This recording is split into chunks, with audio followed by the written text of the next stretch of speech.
How you going in? Rectally. I'll get the lubricant. There's no time for lubricant. There's always time for lubricant! All right, flip him. Go. What's going on, everyone? Welcome back to the Film Vault, where today we're going to count down 20 crazy facts about the 2001 sci-fi comedy Evolution. We'll be talking about the stars who almost headlined the film, the abandoned horror version that could have turned it into a nightmare, and the wild production details that make the movie even more crazy than you remember. But before we get to that, make sure that you like this video and that you're subscribed to the channel so you always get more videos like this one. Number 20. When David Duchovny was in talks with George Lucas about joining Star Wars, Ivan Reitman called him in for a meeting about Evolution. At that time, Duchovny was being considered for a role in the prequels. Accounts point to Episode 2, Attack of the Clones. The chance to be in one of the biggest movie franchises in history was right in front of him, but he turned it down because he wanted to step away from his famous role as Fox Mulder in The X-Files. He thought working with Reitman, known for comedies like Ghostbusters and Animal House, would be the perfect way to try something new. After agreeing to star in Evolution, he then went home and finally read the script and discovered that the movie had aliens in it. It seemed like a strange choice after turning down Star Wars, but for Duchovny, it was about exploring comedy and stepping into a different world of acting. And as you can see, there was a shocking statistical anomaly. Pretty much all of you got A's. Number 19. When Ivan Reitman read the original script, he saw something funny in it. He sat down with Jacoby and producer Joe Medjuck and shared his idea that he wanted to change the tone a little and make it less serious. Jacoby replied, "You mean Ghostbusters 2001?" And just like that, the movie got its nickname. The next step would be turning it into a comedy, and to do that, they brought in writers David Diamond and David Weissman. They worked to add humor and fun to the script and also grabbed pieces from an old unmade script by Todd Phillips and Scott Armstrong. This was about friends who hunt down aliens, and Phillips would later become famous for directing Old School, the Hangover movies, and Joker. The final movie became a mixture of everything: horror, comedy, and alien hunting adventures. Whoa! Slap. Millions of them. Ew, God! Number 18. Bill Murray was the top pick to play Governor Lewis, but the role ended up going to Dan Aykroyd instead. Imagine if things had gone differently. Ivan Reitman was directing with David Duchovny as the lead, Orlando Jones would have been the partner, and Bill Murray would have played the clumsy government official. This could have felt like a secret Ghostbusters 3. Nobody really knows why Murray didn't take the role. His history with Reitman was complicated, going all the way back to Stripes and the original Ghostbusters movies. Meanwhile, Murray went on to film the Royal Tenenbaums that same year. Aykroyd took the part instead, and funnily enough, he acted with a fake American accent throughout the movie since he's Canadian. Quite the bonfire we got going there, General Woodman. Should have brought some wieners. That can be arranged, Governor. First reports from the field are excellent, sir. Number 17. Michael J. Fox was once offered the part of Wayne Gray, a wannabe firefighter with a knack for physical comedy. The character climbed ladders, ran from monsters, and even sang karaoke to distract an alien dragon. But Fox had to turn it all down because he was fighting a private battle with Parkinson's disease. By 2000, he knew the physical demands of the role would be too much.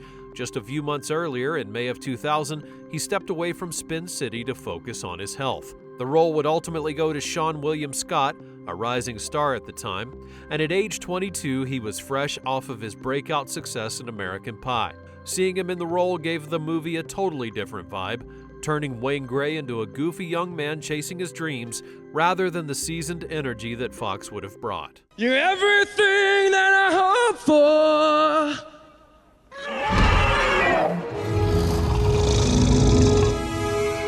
Number 16. When Ivan Reitman was going to cast Ira Kane, he already knew who he wanted. His choice was David Duchovny, and it all began almost a decade earlier. In 1992, Reitman produced the family comedy Beethoven, a movie about a slobbering St. Bernard. Duchovny had a small role in that film, and Reitman remembered how much he handled the comedic moments. By the time he was offered the role in Evolution, Duchovny was famous as the star of The X-Files. That show ran from '93 to 2002 and made him into an icon, but Reitman wasn't thinking about his TV fame. He was focused on the comedic talent that he'd seen years earlier in Beethoven. The moment became perfect timing. Duchovny was ready to leave The X-Files and move on to something new. Show these men out. This is horse shit. It's not over. You're in for a fight, Russell. Number 15. The casting for the role of Wayne Gray came down to two actors, Sean William Scott versus Jerry Trainor. Scott was already getting noticed thanks to his role in Road Trip, a 2000 movie that Ivan Reitman had produced, and that performance sealed the deal, and Scott won the part. Trainor, though still unknown at the time, did not leave empty-handed. Reitman offered him a smaller role as a consolation. This may have seemed like a small break for Trainor then, but fast forward 3 years and everything changed. Trainor became famous as Spencer Shea on Nickelodeon's iCarly from 2007 to 2012. The show was a huge hit with millions of fans watching every week. He chased this sucker around the fairway and then it died in a sand trap. It just died? How? Like it was choking to death.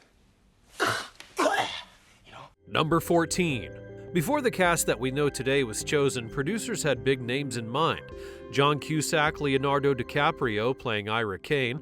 Will Smith was thought for the role of Harry Block, which later went to Orlando Jones, and Jennifer Aniston was nearly cast as Allison Reed, but Julianne Moore ended up with the part. Even Robbie Coltrane, famous as Hagrid in Harry Potter, would be considered to play General Woodman, but that role eventually went to Ted Levine. Just imagine how huge the movie could have been with that dream team. A combination of all the stars sounds like a blockbuster worth $250 million, not an $80 million comedy. But instead, we still got a unique cast that gave Evolution its own special vibe. You're lucky anybody's ever let you near a science laboratory again, Ira. You're a disgrace, and a dangerous one at that. Number 13. Procter & Gamble created a product line specifically to match the film. In the climactic moment of Evolution, Head & Shoulders shampoo saved the world from an alien ecosystem. Surprisingly, when the script was written and filming took place, no version of Head & Shoulders even had selenium sulfide. Procter & Gamble saw the opportunity and then created a brand new product, Head & Shoulders Intensive Treatment, just in time for the movie's release in June of 2001. Filmmakers were not paid for what looked like obvious product placement, and according to IMDb, they were actually mocking the idea of brands being shoved into movies and TV shows. It was all meant to be a big joke about how much product placement there was, but Procter & Gamble flipped the joke on its head. They launched the product for real, turning a fake ad into one of the most successful product placements of 2001. Keeping your hair clean, shiny, and dandruff-free. So it's a good thing that we always keep a healthy supply of Head & Shoulders around the house. Number 12. The third act scene in Evolution, where the flying alien dragon attacks a shopping mall, has an interesting story behind it. The inside scenes were filmed at Hawthorne Plaza in Hawthorne, California. By 2000, the mall had been closed for years. Its abandoned and haunted look had made it a great choice for filmmakers. They decorated it and added storefronts to make it look like a busy mall, but the outside shots were not from there. Instead, they used the South Bay Pavilion in Carson for exterior scenes. Hawthorne Plaza has a unique Hollywood history. Steven Spielberg used it in Minority Report. Tom Cruise's character, John Anderton, ran through it with Samantha Morton's Agatha, and this empty mall becomes a popular filming location in Los Angeles in the early 2000s. Its abandoned look made it practical and striking for filmmakers. Page, Arizona, where Evolution filmed, the meteor crash also has ties to Hollywood as a location of the Planet of the Apes. Number 11. On Julianne Moore's very first day of filming, she tripped on a step, but what could have been just a blooper had turned into something more. The trip was so authentic that Ivan Reitman decided to keep it in the final cut, and afterwards, she suggested making her character clumsy throughout the movie. It wasn't planned, but everyone loved the idea. The clumsy moments, like her famous fall in the courtroom scene where her top pops open, became a key trait for Allison. It tied her whole performance together and added unexpected humor. What's amazing is that Julianne was an Oscar-nominated actress known for serious roles and not for comedy, but her creative idea and sharp instincts gave the film a funny edge. So, in your opinion, your firing had nothing to do with an experimental anthrax vaccine that you developed and administered to nearly 140,000 U.S. soldiers in May of that year? Number 10. The aliens ranged from tiny flatworms to giant flying dragons, and even a massive blob in the final scene. But these creatures were made not by one, but several different effects teams. Tippett Studio created over 18 unique aliens, giving each one its own look. They had earned an Oscar nomination for Starship Troopers and had previously won for Jurassic Park, and later worked on big films like Twilight and Indiana Jones and The Kingdom of the Crystal Skull. Sony Pictures Imageworks handled the CGI for some key aliens like the flatworm and pool leechers, and Peter Koenig designed those. Everyone's work fed into making the aliens feel both alive and strange. Another team had made the primate-like aliens using practical effects. They were experts in creature making, with founders Alec Gillis and Tom Woodruff Jr. coming from the legendary Stan Winston studio. Pacific Data Images, known for making Ants and Shrek, had handled the opening meteor sequence, along with some of the early life forms. Many different studios contributed to the project to make everything look great. With work spread across several separate studios, it's no wonder the aliens felt so unpredictable. Number 9. John Powell was not very famous at the time, but he would become one of the top film composers in the next 20 years. The score was conducted by Gavin Greenaway and played by the Hollywood Symphony Orchestra. Before that, Powell worked on films like Ants and Shrek, and Evolution was one of his first big projects with a studio. Critics did not talk much about the music, but it did show his talent for the future. After that, his career would take off, where he went on to create famous scores for The Bourne Identity, Happy Feet, Kung Fu Panda, and Rio. His music for How to Train Your Dragon even earned him an Oscar nomination, and How to Train Your Dragon trilogy and Solo, a Star Wars story, are some of the most celebrated works he has. Oddly enough, the Evolution soundtrack was not released by bigger labels like DreamWorks or even Sony, but actually came out under a specialty label instead. Number 8. The film almost had a very different ending.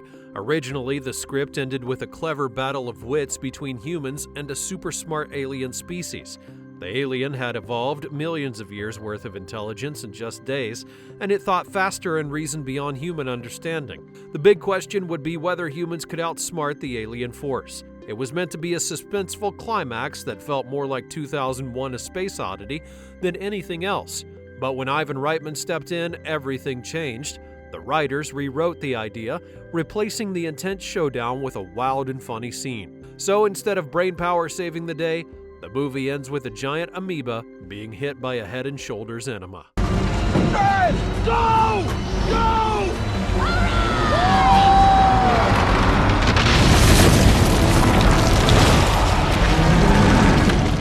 Number 7. In 2001, Ivan Reitman was already a Hollywood legend. He was the man behind movies like Animal House, a producer in Meatballs, Stripes, Ghostbusters, Twins, and Kindergarten Cop.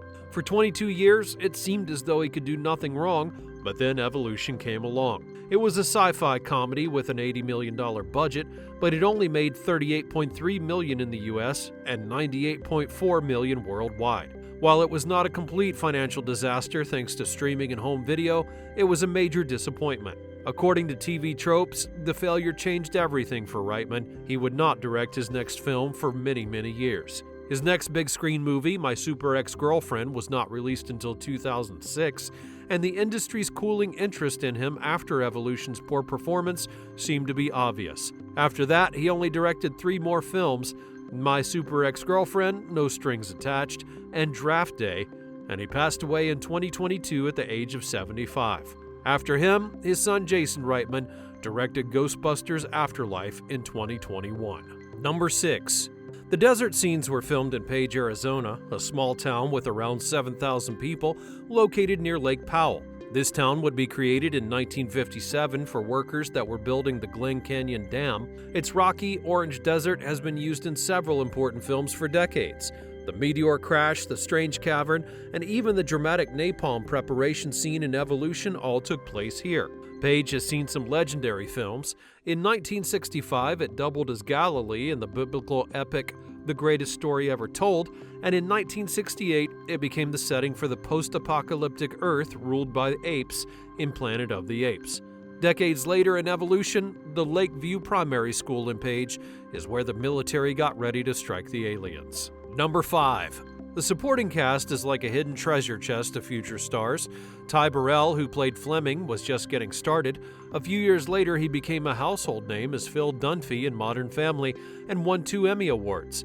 Sarah Silverman appeared in a small role as Denise, and then she became one of the biggest stand-up comedians with the Sarah Silverman program. Then there's John Cho in a minor role who went on to star in Harold and Kumar Go to White Castle, and he played Sulu in J.J. Abrams' Star Trek. Kyle Gass, known for being one half of Tenacious D with Jack Black, played a smaller role in the movie. Evolution came out the same year as their debut film. Richard Mole, better known as Bull Shannon from Night Court, appeared as the fire training inspector, and even Carolyn Reitman, Ivan's daughter, had a part in the film. The casting director somehow gathered the perfect mixture of comic and character actors from that time. Many of them weren't even famous, but by 2010 they were big names. Number 4. DreamWorks released Evolution in the United States on June 8th of 2001, but Columbia Pictures handled its release internationally. The two-studio split was not normal for big Hollywood films in the 2000s. Usually one would take care of global distribution, but the deal behind Evolution was unusual as well. Ivan Reitman's studio had sold the international rights to Columbia and the domestic rights to DreamWorks, and it all came down to how the movie was financed. Both studios had a piece of the pie, so each wanted control in their own markets. The split would cause weird ripple effects. For example, the soundtrack was not released by DreamWorks Records or Columbia's music-related branches like Sony. A smaller and unknown label handled it all. Then there was the animated TV spin-off called Alienators Evolution Continues. It aired on Fox Kids from 2001 to 2002, but was co-produced by 3 companies: Columbia TriStar, DreamWorks Television, and Dick Entertainment. This means 3 major entities were all somehow working together on one cartoon. Number 3. The year 2001 was a big gamble for a lot of studios. Warner Brothers Animation took a shot with Osmosis Jones and followed it with the animated spin-off Ozzy and Drix. At the same time, the summer movie Evolution got its own animated series called Alienators Evolution Continues. The show premiered on Fox Kids only months after the film hit theaters in late 2001, but none of the original film's cast returned.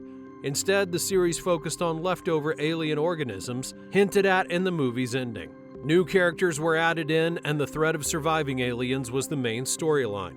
The ownership would be divided between Dick and DreamWorks. Despite the big collaboration, the show only lasted 1 season with 26 episodes before being canceled. The experiment of turning expensive comedies like Osmosis Jones and Evolution into animated spin-offs did not pan out. Number 2. In 2013, Ivan Reitman wanted to create a sequel to Evolution. He believed in the story, even though the original movie did not perform well at the box office.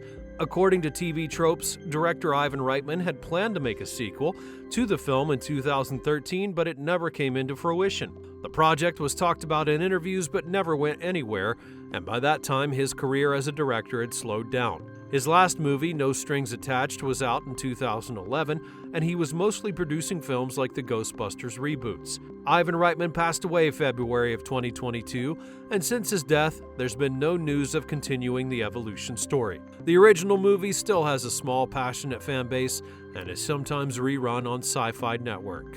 Number 1. Don Jacoby wrote the original script in the 90s as a terrifying R-rated sci-fi horror. It was about an alien organism that would wipe out humanity just by evolving faster than we could handle. There were no laughs or funny moments, and he sold his script to Columbia Pictures, where Ivan Reitman read it and had a completely different vision. Reitman brought in David Diamond and David Weissman to turn the dark script into a PG-13 comedy, adding in jokes, a silly shampoo solution to the alien threat, and even a love story. Some ideas came from a separate script by Todd Phillips and Scott Armstrong about 3 alien-hunting friends, and that's how Ira, Harry, and Wayne came to be. The movie was a mixture of influences that included horror, comedy, and a goofy trio dynamic. Now be sure to smash that like button because I know you love this video, and also be sure to subscribe to the channel so that you never miss another great video like this one. Thanks for watching, and I'll see you next time.